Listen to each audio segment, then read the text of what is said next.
Good morning students. आज रजे आप अगला टॉपिक करन जा रहे हैं डिस्कवरी ऑफ रेडियो एक्टिविटी। कल आप जेडे एटम के अंदर दो पार्ट्स की डिस्कवरी कर ली सी, एक इलैक्ट्रॉन की और एक प्रोटोन की। हुण आप अगला टॉपिक जिहड़ा करना है वो है डिस्कवरी ऑफ रेडियो एक्टिविटी। हले न्यूट्रॉन एटम के रहिंदे आपां नहीं लभने, पर उस तो पहला आप टॉपिक कर रहे हैं रेडियो एक्टिविटी, जिन्हों तुसीं रेडियो एक्टिवता के नाल दे नाल जानते हैं। ठीक है रजे। रेडियो एक्टिविटी की जी डिस्कवरी है हैनरी बैकरल ने की सी। उन्हें क्या किया सीगा, उन्हें एक यूरेनियम का पीस लिया। यूरेनियम के पीस नूं उसने एक ब्लैक जिहड़ा पेपर सीगा उहदे विच रैप कर लिया, फिर उहदे नीचे एक फोटोग्राफिक प्लेट रख दी। समझ गए ना गल नूं। पहला यूरेनियम का पीस लिया। यूरेनियम आपां देखांगे कि एक रेडियो एक्टिव सबसटेंस आ, फिर मैं डिफाइन करूँगी किहनूं कहंदे आ। उन्हें एक यूरेनियम का पीस लिया, उन्होंने एक ब्लैक पेपर दे विच जिहड़ा सी कवर कर लिया, फिर उहदे नीचे एक फोटोग्राफिक प्लेट रखी और उस सारे उन्हें एक ड्रॉल दे विच रख दिता। ड्रॉल दे विच किसी भी साइड तो जिहड़ी सनलाइट आ वो नहीं आ रही सी। जदों उन्हें ड्रॉल नूं सवेरे खोल के देखा, बंद कमरे दे विच एक ड्रॉल च उन्हें इनू रख दिता। जदों सवेरे उन्होंने निकालिया, उन्हें देखा भी जिहड़ी फोटोग्राफिक प्लेट सीगी उहदे उत्ते ब्लैक जिहड़ा सीगा ब्लैक निशान बन गया बड़ा वड्डा, जिद्दां नेगेटिव बन जाता ना फोटोग्राफिक प्लेट ते एक नेगेटिव बन गया चीज़ का।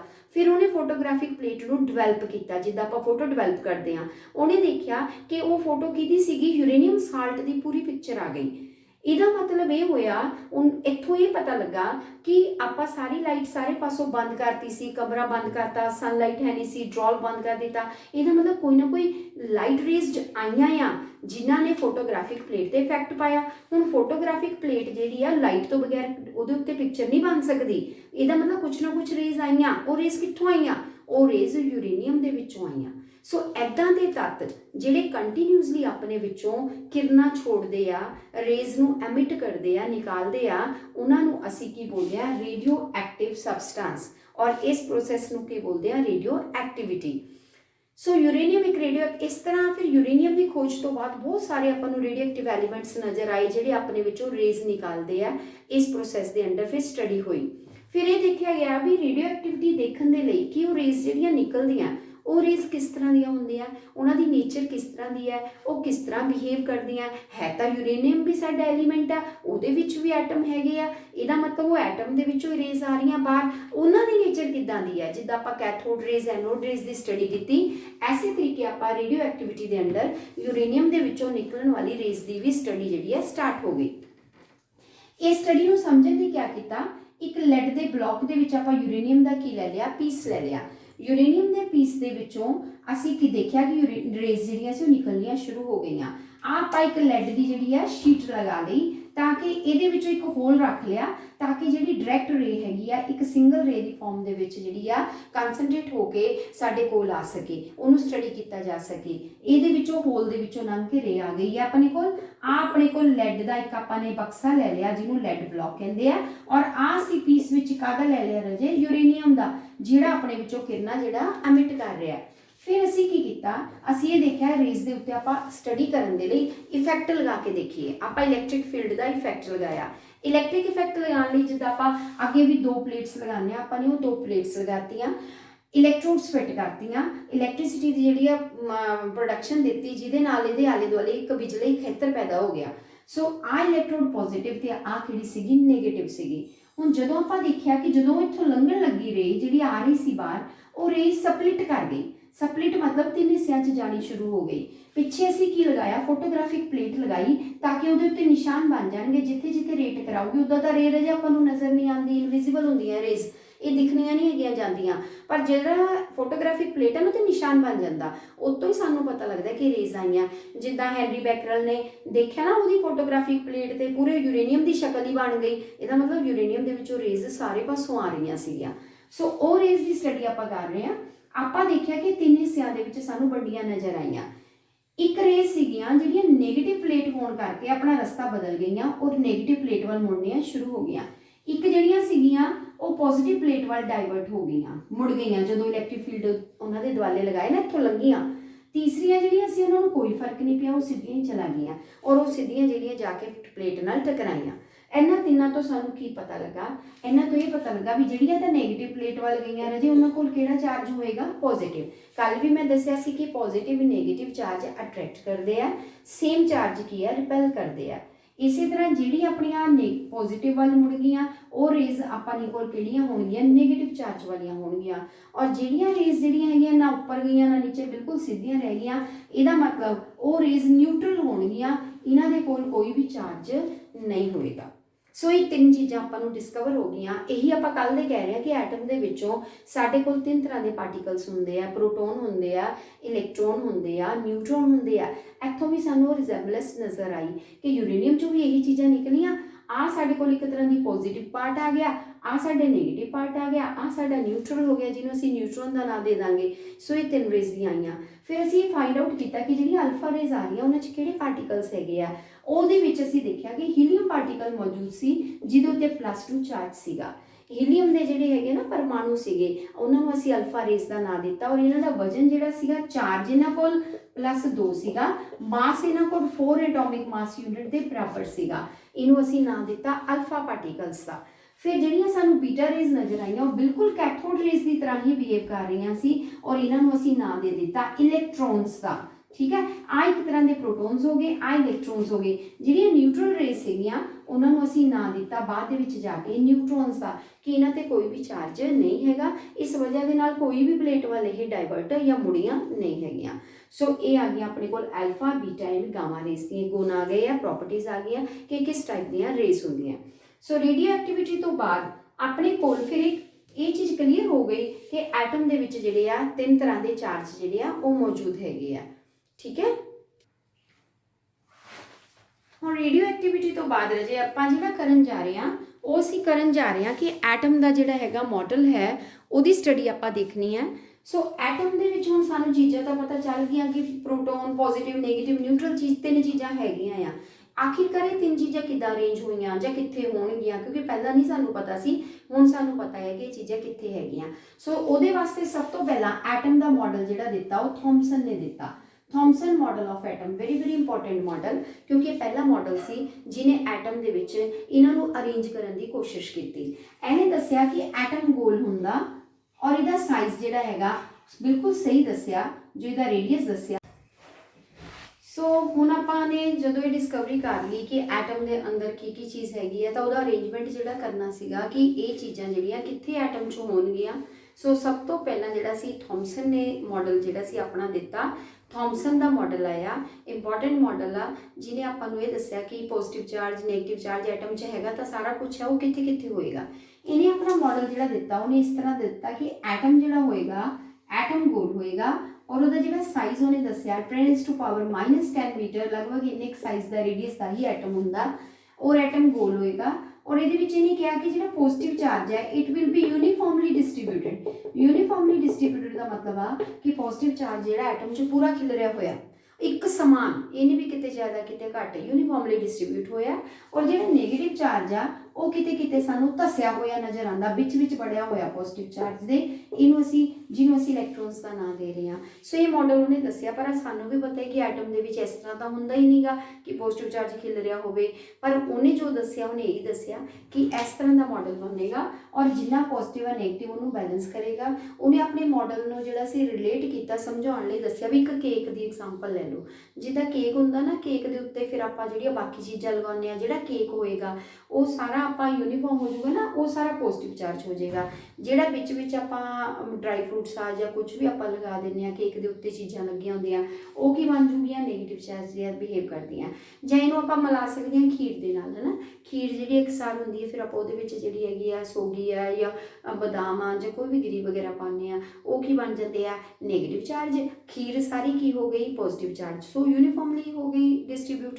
ਐਸੇ ਤਰੀਕੇ ਉਹਨੇ ਹੋਰ ਕਿਹਾ ਕਿ ਆਪਣੇ ਮਾਡਲ ਦਾ ਜਿਹੜਾ ਨਾਂ ਸੀ ਉਹਨੇ ਪਲਮ ਪਡਿੰਗ ਮਾਡਲ ਦਾ ਨਾਂ ਦਿੱਤਾ। ਪਲਮ ਪਡਿੰਗ ਮਾਡਲ ਹੈਗਾ ਨਾ ਕਿ ਕੋਈ ਵੀ ਪੁਡਿੰਗ ਲੈ ਸਕਦੇ ਆਪਾਂ।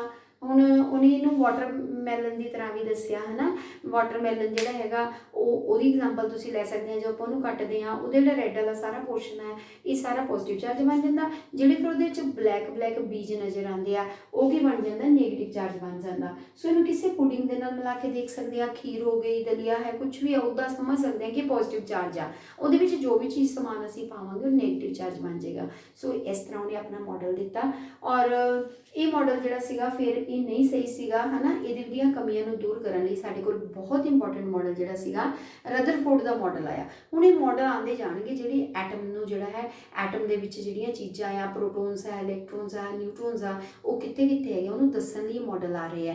ਇਸ ਤੋਂ ਬਾਅਦ ਜਿਹੜਾ ਮਾਡਲ ਆਇਆ ਜੀ ਆਪਣੇ ਕੋਲ ਰਦਰਫੋਰਡ ਦਾ ਮਾਡਲ ਆਇਆ, ਬਹੁਤ ਇੰਪੋਰਟੈਂਟ ਮਾਡਲ। ਰਦਰਫੋਰਡ ਨੇ ਸਾਨੂੰ ਕੀ ਦੱਸਿਆ, ਰਦਰਫੋਰਡ ਦੇ ਮਾਡਲ ਦੇ ਵਿੱਚ ਉਹਨੇ ਕੀ ਕੀਤਾ, ਆਪਣੇ ਕੋਲ ਲੈਡ ਦਾ ਇੱਕ ਬਲੌਕ ਲੈ ਕੇ ਉਹਦੇ ਵਿੱਚ ਆਪਾਂ ਨੇ ਇੱਕ ਯੂਰੇਨੀਅਮ ਦਾ ਪੀਸ ਰੱਖ ਲਿਆ। ਹੁਣ ਸਾਨੂੰ ਆਲਰੇਡੀ ਪਤਾ ਲੱਗ ਗਿਆ ਸੀ ਕਿ ਯੂਰੇਨੀਅਮ ਦੇ ਵਿੱਚੋਂ 3 ਤਰ੍ਹਾਂ ਦੀਆਂ ਰੇਜ਼ ਨਿਕਲਦੀਆਂ, ਜਿਸ ਤੋਂ ਆਪਾਂ ਇੱਕ ਤਰ੍ਹਾਂ ਦੀਆਂ ਯੂਜ਼ ਕੀਤੀਆਂ।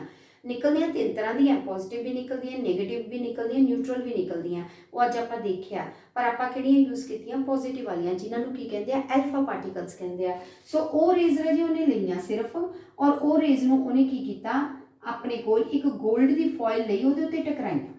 ਠੀਕ ਹੈ ਜੀ। ਜਦੋਂ ਗੋਲਡ ਦੀ ਫੋਇਲ ਲਈ, ਗੋਲਡ ਮਤਲਬ ਸੋਨੇ ਦੀ ਪੱਤੀ ਲਈ, ਗੋਲਡ ਫੋਇਲ ਦਾ ਮਤਲਬ ਹੋਇਆ ਕਿ ਸੋਨੇ ਦੀ ਪੱਤੀ ਵੀ ਕਾਹ ਤੋਂ ਬਣੀ ਹੋਊਗੀ, ਐਟਮਸ ਤੋਂ। ਬਿਹੇਵੀਅਰ ਅਸੀਂ ਕਾਹਦਾ ਚੈੱਕ ਕਰ ਰਹੇ ਹਾਂ, ਐਟਮਸ ਦਾ ਹੀ ਚੈੱਕ ਕਰ ਰਹੇ ਹਾਂ ਕਿ ਐਟਮ ਦੇ ਅੰਦਰ ਚੀਜ਼ਾਂ ਕਿੱਥੇ ਕਿੱਥੇ ਹੈ। ਫਿਰ ਉਹਨੇ ਇੱਕ ਮੂਵੇਬਲ ਗੋਲ ਸਕਰੀਨ ਲਗਾ ਦਿੱਤੀ, ਜਿੱਦਾਂ ਫੋਟੋਗ੍ਰਾਫਿਕ ਪਲੇਟ ਹੁੰਦੀ ਹੈ, ਇਸ ਤਰ੍ਹਾਂ ਦੀ ਸਕਰੀਨ ਫਿੱਟ ਕਰ ਦਿੱਤੀ ਫੋਟੋਗ੍ਰਾਫਿਕ, ਜਿਹਦੇ ਨਾਲ ਆਪਾਂ ਨੂੰ ਬਿਹੇਵੀਅਰ ਪਤਾ ਲੱਗ ਜੇ ਰੇਜ਼ ਦਾ ਕਿ ਇੱਥੋਂ ਲੰਘਣ ਤੋਂ ਬਾਅਦ, ਇਹਦੇ ਨਾਲ ਟਕਰਾਉਣ ਤੋਂ ਬਾਅਦ ਰੇਜ਼ ਨੂੰ ਕੀ ਹੋਇਆ। ਉਹਨੇ ਦੇਖਿਆ ਵੀ ਕੁਝ ਰੇਜ਼ ਜਿਹੜੀਆਂ ਸੀ ਸਿੱਧੀਆਂ ਵੀ ਜਾ ਰਹੀਆਂ ਸੀ, ਕੁਝ ਜਿਹੜੀਆਂ ਸੀਗੀਆਂ ਉਹ ਕਿਸੇ ਐਂਗਲ 'ਤੇ ਇਸ ਤਰ੍ਹਾਂ ਮੁੜ ਰਹੀਆਂ ਸੀ, ਕੁਝ ਜਿਹੜੀ ਸੀ ਇਸ ਤਰ੍ਹਾਂ ਮੁੜ ਰਹੀਆਂ ਸੀਗੀਆਂ, ਕੁਝ ਇਸ ਤਰ੍ਹਾਂ ਡਾਈਵਰਟ ਹੋ ਰਹੀਆਂ ਸੀ, ਕੁਝ ਇਸ ਤਰ੍ਹਾਂ ਦੀਆਂ ਸੀ, ਕੁਝ ਸ਼ਾਰਟ ਐਂਗਲ 'ਤੇ ਜਾ ਰਹੀਆਂ ਸੀ, ਕੁਝ ਸਿੱਧੀਆਂ ਵੀ ਜਾ ਰਹੀਆਂ ਸੀ। ਸੋ ਇਹ ਜਿਹੜੀ ਆਬਜ਼ਰਵੇਸ਼ਨ ਉਹਨੇ ਦੇਖੀ, ਇਹ ਤੋਂ ਉਹਨੇ ਐਟਮ ਦਾ ਰਿਜ਼ਲਟ ਲਗਾਇਆ ਕਿ ਆਖਿਰ ਇਹ ਰੇਜ਼ ਕੀ ਸ਼ੋ ਕਰ ਰਹੀਆਂ।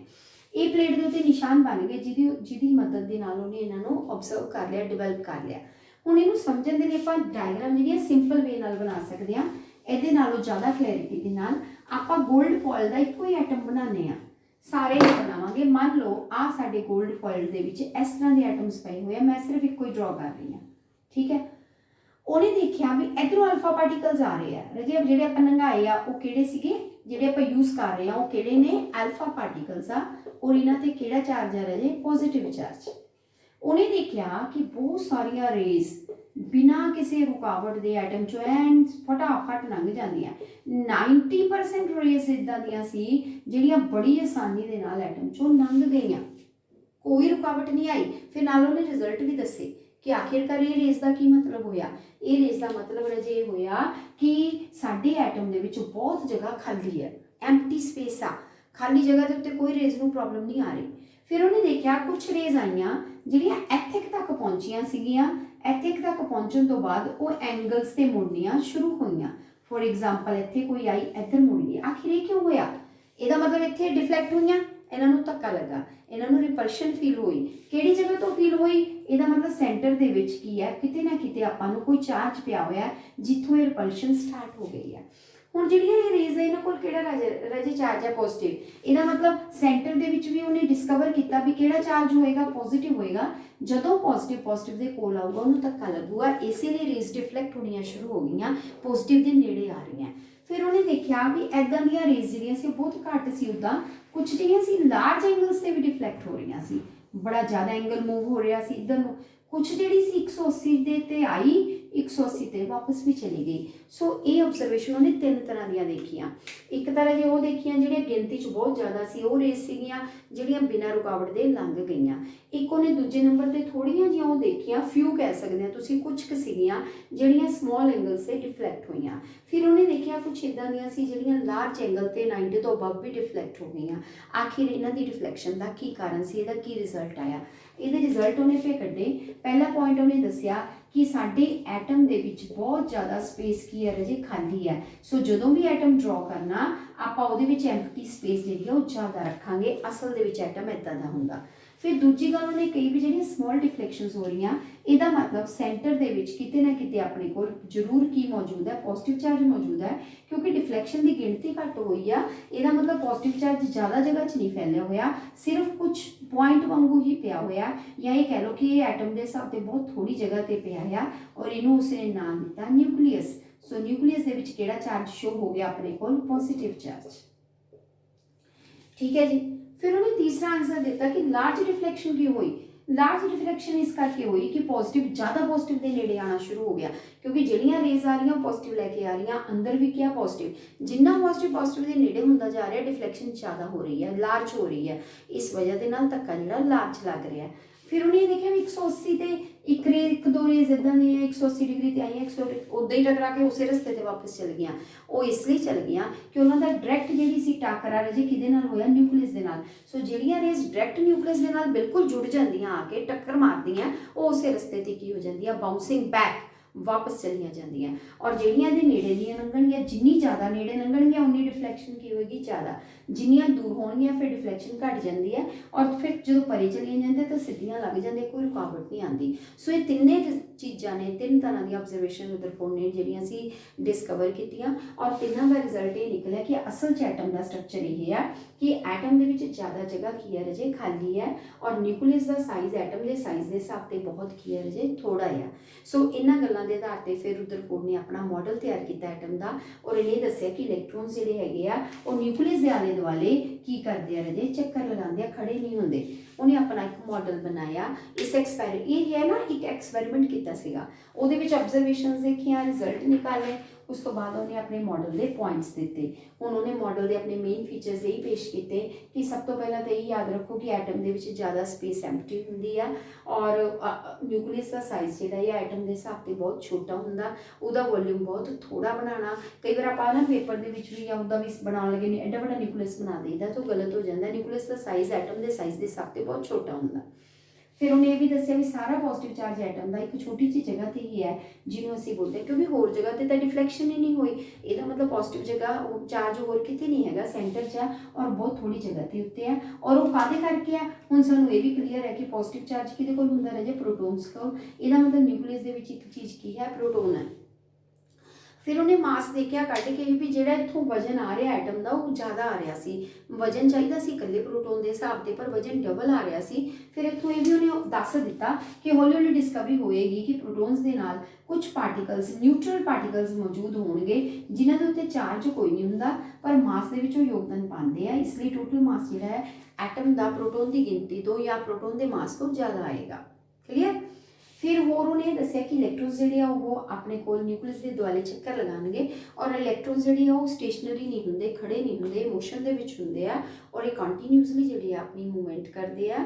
और इहदी तुलना उन्हें जिहड़ी कंपैरिजन किया उहदे नाल प्लैनेट्स नाल किया कि जिस तरह प्लैनेट्स जिहड़े है ना सूरज के दुआले जिहड़े लगातार चक्कर लगाते हैं, उस तरीके जिहड़े अपने कोल इलैक्ट्रॉन्स जिहड़े है वो न्यूक्लियस के आले दुआले की करनगे, कंटीन्यूसली जिहड़े मूवमेंट के विच रहणगे। फिर उस तो बाद इन्हें क्या कि जी चीज़ न्यूक्लियस के अंदर होगी उन्होंने न्यूक्लियंस भी कह सकते हैं, जिदा प्रोटोन तो न्यूट्रॉन की गिनती में असीं की बोलांगे, न्यूक्लियंस का नाम देवांगे। और इलैक्ट्रॉन का भार जो ना के बराबर गिनिया जाएगा, क्योंकि सारा मास आप सेंटर च कहता, और सेंटर च दो चीज़ां होणगियां अपने कोल, प्रोटोन तो न्यूट्रॉन, जिहदी डिस्कवरी जी है वो बाद दे विच हो जाएगी। फिर उस तो बाद होर इन्हें पॉइंट्स दसे कि जिहड़े इलैक्ट्रॉन्स होंदे हैं तो न्यूक्लियस है आ नेगेटिव चार्ज वाला पॉजिटिव एक दूजे का बैलेंस बना के रखते हैं। जिन्नी अंदर प्रोटोन्स होंगे बाहर तुहाडे कोल इलैक्ट्रॉन्स भी उन्ने होणगे, जिहदे नाल पॉजिटिव नेगेटिव चार्ज रजे की हो जाता, कैंसल हो जाता, तो एटम के उत्ते ओवरऑल कोई चार्ज जिहड़ा नहीं नज़र आता। एटम की होएगा न्यूट्रल नज़र आएगा आपां नूं, इन्हां दी गिनती की होएगी सेम रहेगी, चार्ज जिहड़े है बैलेंस हो जाएंगे। सो ये मेन पॉइंट्स जिहड़े सीगे रदरफोर्ड ने दिते, और इन्हां दे आधार पर फिर उन्हें जिहड़ा सीगा एटम की जिहड़ी बनतर पेश करनी शुरू कर दी। सानूं आइडिया हो गया कि एटम इस तरह का नज़र आता, जिस तरह थॉमसन ने दसिया उस तरह का बिल्कुल भी नज़र नहीं आता। हुण न्यूट्रॉन की डिस्कवरी अपने कोल बच गई सी, चैडविक ने न्यूट्रॉन्स की डिस्कवरी कर दी। हुण न्यूट्रॉन की डिस्कवरी लिए किसी एक्सपैरीमेंट की लोड़ नहीं पई, क्यों नहीं पई रजे, क्योंकि सिंपल नज़र आया कि जदों असीं न्यूक्लियस दा विच जदों असीं इहदा मास नोट कर रहे सी, वो मास जिहड़ा सीगा, मान लो मैं कार्बन का रजे केस लैनी आ, कार्बन दे विच अपने कोल प्रोटोन किन्ने हुंदे आ 6, इलैक्ट्रॉन भी किन्ने हुंदे आ 6, पर इहदा मास जिहड़ा हुंदा ना जदों वजन हुंदा इहदा आ रहा आ वो 12 ग्राम आंदा आ ਤਾਂ ਫਿਰ ਆਪਾਂ ਨਿਊਟਰੋਨ ਦੇਖ ਸਕਦੇ ਹਾਂ ਕਿ ਕਿੰਨੇ ਹੋਣਗੇ 12 ਜਿਹੜਾ ਗ੍ਰਾਮ ਵਜਨ ਆ ਰਿਹਾ ਸੀਗਾ ਪਰ ਡਿਸਕਵਰੀ ਆਪਣੇ ਕੋਲ ਪ੍ਰੋਟੋਨ ਤੇ ਉਸ ਵਕਤ ਇਲੈਕਟ੍ਰੋਨ ਦੀ ਹੋਈ ਸੀ ਕਾਰਬਨ ਦੀ ਕੇਸ 'ਚ ਪ੍ਰੋਬਲਮ ਆਈ ਫਿਰ ਦੇਖਿਆ ਬਾਕੀਆਂ ਦੇ ਕੇਸ 'ਚ ਵੀ ਆ ਗਈ ਉਹਨਾਂ ਨੇ ਕਿਹਾ ਕਿ ਚੈਡਵਿਕ ਸਾਇੰਟਿਸਟ ਸੀ ਉਹਨੇ ਡਿਸਕਵਰੀ ਕੀਤੀ ਕਹਿੰਦਾ ਕਿ ਜਿੱਦਾਂ ਹੁਣ ਪ੍ਰੋਟੋਨ 6 ਹੈ ਤਾਂ ਵਜਨ ਜਿਹੜਾ 6 ਦੇ ਹਿਸਾਬ ਤੇ 6 ਹੀ ਚਾਹੀਦਾ ਹੈ क्योंकि मास कल्ले प्रोटोन दे करके आ रहा है क्योंकि न्यूक्लियस च कौन है प्रोटोन है न्यूट्रॉन बारे हले अपन नहीं पता लेकिन मास की आ रहा है न्यूक्लियस का 12 इट मीनस 6 चीज़ां होर भी हैगियां ठीक है लेकिन वो 6 चीज़ों के उत्ते पॉजिटिव चार्ज नहीं हैगा क्योंकि पॉजिटिव चार्ज जिहड़ा प्रोटोन आ उहदी गिनती किहदे बराबर है इलैक्ट्रॉन दी पॉजिटिव चार्ज कितना आ समझ लो +6 नैगेटिव चार्ज कितना -6 कैंसल करके एटम तो न्यूट्रल आ रहा है ਇਹਦਾ ਮਤਲਬ ਜਿਹੜੀ ਨਵੀਂ ਚੀਜ਼ ਬਚੀ ਹੈ ਉਹਦੇ ਕੋਲ ਕੋਈ ਚਾਰਜ ਨਹੀਂ ਹੋਏਗਾ ਲੇਕਿਨ ਮਾਸ ਹੈਗਾ ਮਾਸ ਕਿੰਨਾ ਹੋਗਾ 12 ਚੋਂ ਜੇ ਆਪਾਂ 6 ਕੱਢ ਦਈਏ ਡਬਲ ਆ ਰਿਹਾ ਨਾ ਤਾਂ ਕਿੰਨਾ ਬਚ ਗਿਆ 6 ਇਹਦਾ ਮਤਲਬ ਨਿਊਕਲੀਅਸ ਦੇ ਅੰਦਰ ਪ੍ਰੋਟੋਨ ਦੇ ਨਾਲ ਕਿਹੜੀ ਚੀਜ਼ ਮੌਜੂਦ ਹੋਏਗੀ ਆਪਣੇ ਕੋਲ ਨਿਊਟਰੋਨ ਹੋਏਗੀ ਔਰ ਯਾਦ ਰੱਖਿਓ ਵੀ ਨਿਊਟਰੋਨ ਤੇ ਕੋਈ ਚਾਰਜ ਨਹੀਂ ਹੁੰਦਾ ਹਾਂ ਮਾਸ ਜਿਹੜਾ ਹੈ ਉਹ ਜ਼ਰੂਰ ਹੋਏਗਾ ਉਹ ਮਾਸ ਪ੍ਰੋਟੋਨ ਦੇ ਮਾਸ 'ਚ ਐਡ ਹੋਏਗਾ ਫਿਰ ਟੋਟਲ ਮਾਸ ਐਟਮ ਦਾ ਨਜ਼ਰ ਆਏਗਾ ਜਿਹੜਾ ਕਿ ਸਾਨੂੰ ਕਿੰਨਾ ਨਜ਼ਰ ਆ ਰਿਹਾ ਸੀ 12 ਜਦ ਕਿ ਅਸੀਂ ਕਿੰਨਾ ਸੋਚ ਰਹੇ ਸੀ 6 अगर वो डबल हो गया ਇਹਦਾ मतलब प्रोटोन ਦੇ ਨਾਲ ਜ਼ਰੂਰ ਕੋਈ ਐਸੀ ਚੀਜ਼ ਅੰਦਰ ਹੈਗੀ ਆ ਜਿਹਦਾ ਵਜਨ ਕਾਊਂਟ ਹੋ ਰਿਹਾ ਔਰ ਉਹਦੀ ਡਿਸਕਵਰੀ ਚੈਡਵਿਕ ਨੇ ਕੀਤੀ ਉਹਨਾਂ ਨੂੰ ਕੀ ਨਾਂ ਦਿੱਤਾ ਰਜੇ ਨਿਊਟਰੋਨ ਦਾ ਇਸ ਢੰਗ ਦੇ ਨਾਲ ਆਪਣੇ ਕੋਲ ਨਿਊਟਰੋਨਸ ਵੀ ਜਿਹੜੇ ਆ ਉਹ ਡਿਸਕਵਰ ਹੋ ਗਏ ਇਸ ਤੋਂ ਬਾਅਦ ਜਿਹੜਾ ਨਾ ਆਪਾਂ ਨੂੰ ਨੌਲੇਜ ਥੋੜੀ ਬਹੁਤ ਹੁਣ ਆਪਣਾ ਅਗਲਾ ਕਨਸੈਪਟ ਆਏਗਾ ਐਟੋਮਿਕ ਨੰਬਰ ਮਾਸ ਨੰਬਰ ਹੈ ਨਾ ਥੋੜਾ ਜਿਹਾ ਮੈਂ ਤੁਹਾਨੂੰ ਉਹਦੇ ਬਾਰੇ ਹਿੰਟ ਦੇ ਦਿੰਦੀ ਆ ਡਿਟੇਲ ਦੇ ਵਿੱਚ ਜਿਹੜਾ ਹੈਗਾ ਆਪਾਂ ਉਹਨੂੰ ਨੈਕਸਟ ਵੀਡੀਓ ਦੇ ਵਿੱਚ ਕਰਾਂਗੇ ਠੀਕ ਹੈ सो एटॉमिक नंबर ते मास नंबर जिहड़ा ना ये जरूर तुसी याद रखना क्योंकि न्यूमेरिकल्स दे विच दोनों यूज होंगे एटॉमिक नंबर जिहड़ा हुंदा रहे चेते रखियो ये बराबर होएगा नंबर ऑफ प्रोटॉन्स दी गिनती या ये बराबर होएगा क्योंकि वो भी बराबर होएगी नंबर ऑफ इलैक्ट्रॉन्स ये होएगा तुहाडा एटॉमिक नंबर ठीक है जी मास नंबर जिहड़ा सेंटर च मास ते डिपेंड करेगा इहदे विच तुहाडे कोल नंबर ऑफ प्रोटॉन्स होणगे प्लस नंबर ऑफ न्यूट्रॉन्स सो इन्हां दोवां दी जिहड़ी गिनती दा जोड़ होएगा वो तुहाडा की बनेगा मास नंबर एटॉमिक नंबर सिर्फ ये इलैक्ट्रॉन्स या प्रोटॉन्स की गिनती होएगी इन्हां दा जोड़ जिहड़ा हैगा ये मास नंबर हो जाएगा ठीक है जी सो ये जदों किसी एटम आपां लिखना हुंदा ना जिद्दां मैं इदां लिखदी कार्बन आ 6 लिखिया आ 12 लिखिया ठीक है इत्थों अपन क्लीयर हो जाएगा भी आ एटॉमिक नंबर हुंदा आ की हुंदा रहे मास नंबर हुंदा इहनूं इदां ही आपां कढ सकदे हां हुण मैं तुहानूं पुछिया कार्बन च इलैक्ट्रॉन्स किन्ने हुंदे आ तुसीं कहोगे 6 क्योंकि जिन्ना एटॉमिक नंबर उन्ने प्रोटॉन उन्ने इलैक्ट्रॉन जे मैं प्रोटॉन पूछूंगी वो भी किन्ने होणगे 6 जे मैं हुण न्यूट्रॉन पूछूंगी तुसीं 12 चों 6 घटा के किन्ने दसोगे 6 सो इस ढंग दे नाल सानूं इलैक्ट्रॉन प्रोटॉन ते न्यूट्रॉन की गिनती की जिहड़ी है नॉलेज हो जाती है ये डिटेल दे विच जिहड़ा आपां next video they which topic जिहड़ा है करांगे ओके राजे इन्ना कि तुसीं काम कर लियो जे कोई चीज़ नहीं समझ आऊगी मैनूं दस दिओ और जे समझ आऊगी फिर तुसीं मैनूं जिहड़ा रिस्पॉन्स जिहड़ा अपना दे देना।